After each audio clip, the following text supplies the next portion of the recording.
Must put that cat down now. Well, at 8:15, the phone rang, and it was Sandra, and she said, Mother, we had to put the cat down early this morning. And I said, Gary found her in the middle of the night. She was in a lot of distress. And I said, what time was that? She said, 2 o'clock. I said, good God. With something I'll just know. And just, bang, I'm awake, But I trust it more now than I used to. Now, the funniest story is, this was back after Mother died. About 2 or 3 months after she died, I was just in my early 40s. I hadn't gone through menopause yet. And anyhow, Mother made the best potato salad. Yeah. Really tasted. It was so good. I could never make it. So I got in the kitchen again. I said, let me see if I can make that potato salad. Well, all of a sudden, I felt real uncomfortable. It felt like somebody was standing next to me. Yeah. And I'm trying to do this. Mother's voice was in my head. Usually if you're trying to duplicate something from somebody else, it's your voice in your head telling you how much to put in, this, that, and the other. It was Mother's voice I was hearing. And I just felt like she was standing by me. Very stoic voice. And she was telling me what to do. Uh-huh. I made the potato salad that day. But I tell the story, I said, it seemed like she was standing right by me.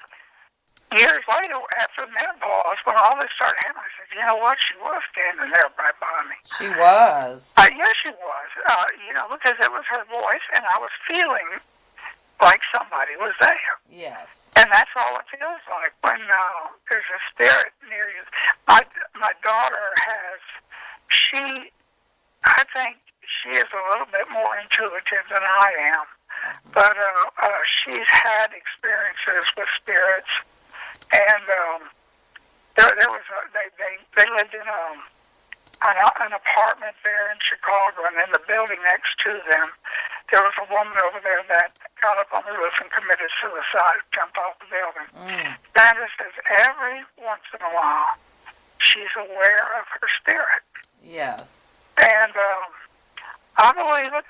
But Sandra has done some really very intuitive things.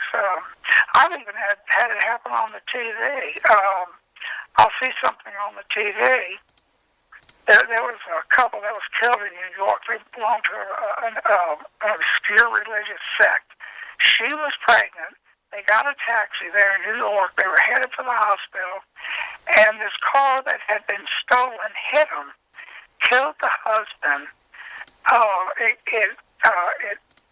The mother died in the hospital, and they had to do a C-section to get the baby.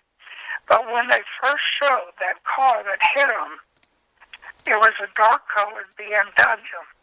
And they said they were looking for 2 men.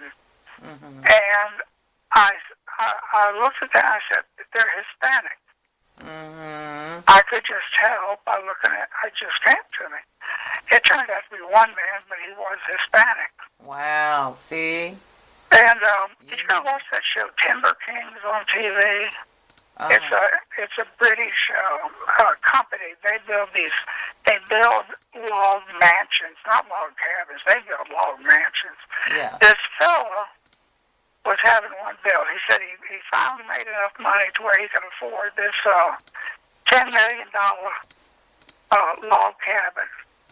And they show the owner periodically through the hour-long show, Yeah. Every time they show the owner, I would think to myself, he's not going to live long enough to enjoy it. I said, that's an ugly thing to think. Uh-huh. I kept doing it all through the show.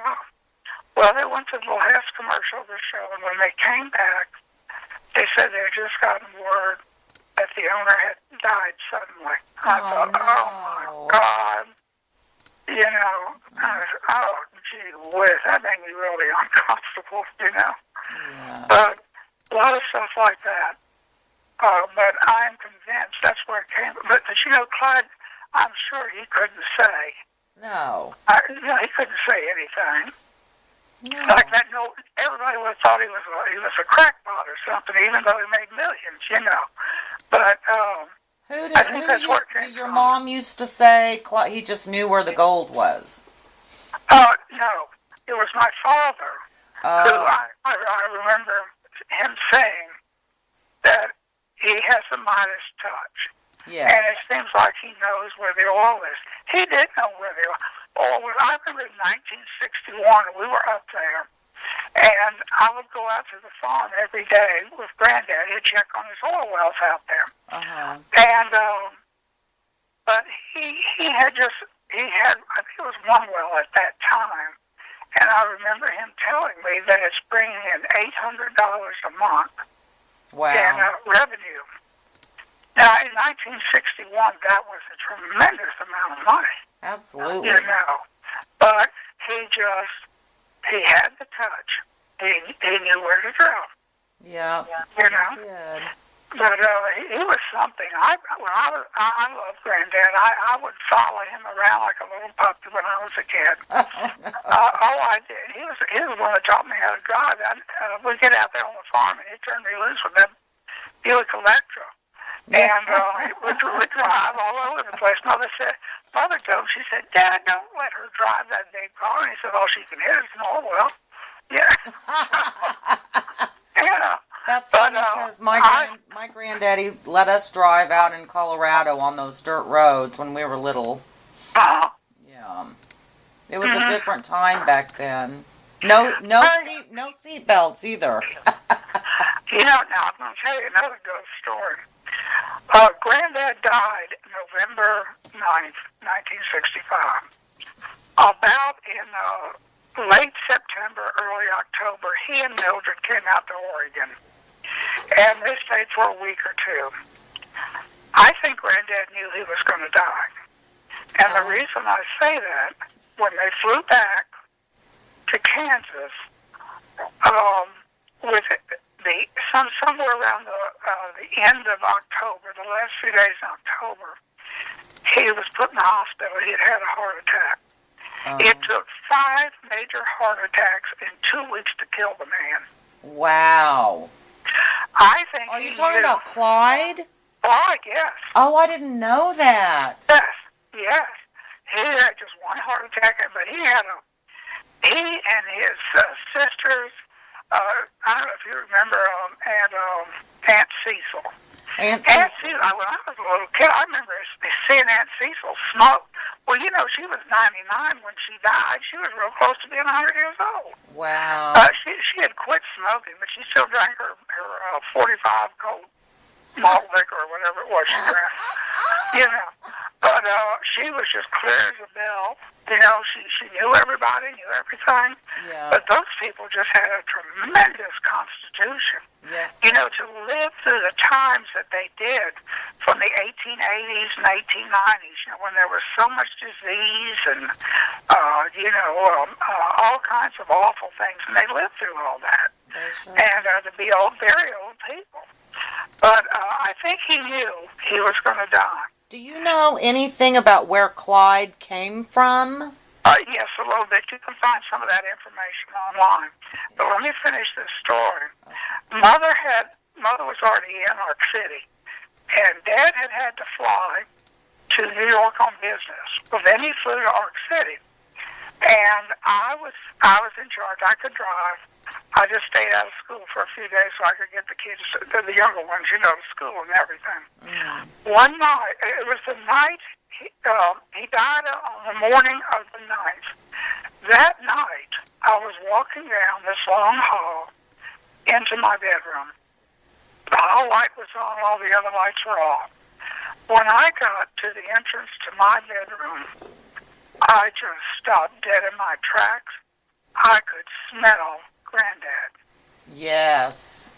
And I just stopped and I said, Granddad? But it was still dark. I was afraid to turn on the light.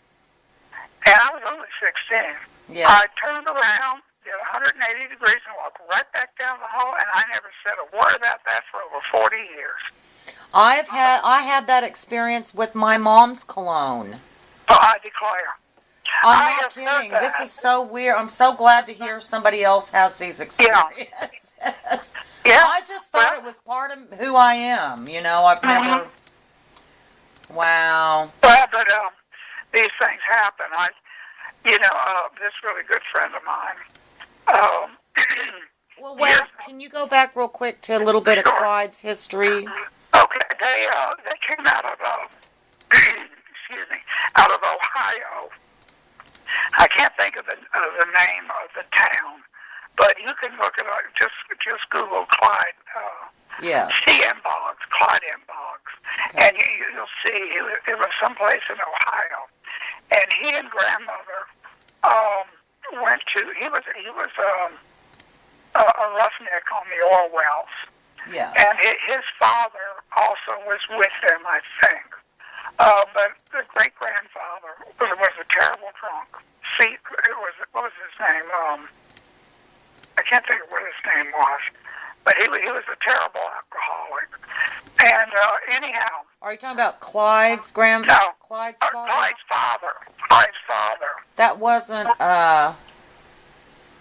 Oh, Johnny Boggs just told me his name earlier today. Not Thomas, not Clarence. They all their names began with C. And I cannot think of what his name was. Okay. Well, anyway, go But ahead. anyhow, they went to Oklahoma, and apparently they lived in the Badlands down there. And they were just dirt poor. They didn't have any money at that time, but Granddad just flat worked his way up. He was just very smart and very hardworking, and he just worked his way up. Now, Edna and Mildred didn't have the